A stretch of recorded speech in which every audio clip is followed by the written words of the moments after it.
చెప్పుకుంటా పోతే మంచి సింగర్స్ ఉన్నారు మన ఫోక్‌లో. అవును. హనుమంత్ యాదవ్ గావచ్చు, నరసింహులు గావచ్చు. రీసెంట్‌గా మీరు ఇంటర్వ్యూ గూడా చేసిల్లంట. నరసింహులు. మన దిలీప్ దేవన్ గావచ్చు, రామ్ గావచ్చు, లక్ష్మణ్ గూడా మంచి సింగర్ అయిండు.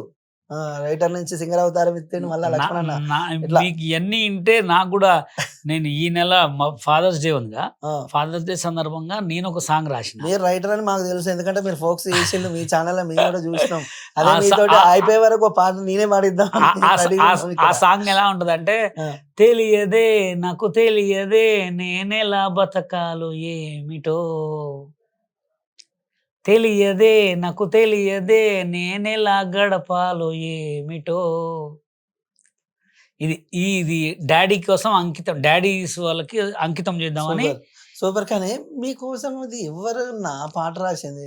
బషీర్ మాస్టర్ గారి గారి పాటలు అది ఏం వైరల్ అయింది పాట అది. వైరల్ అది అది ఇప్పటికి కూడా. మంచి మంచి ఎప్పుడు మంచి పెట్టిన వాయిస్. ట్రెండింగే అది. అది మంచి వాయిసు.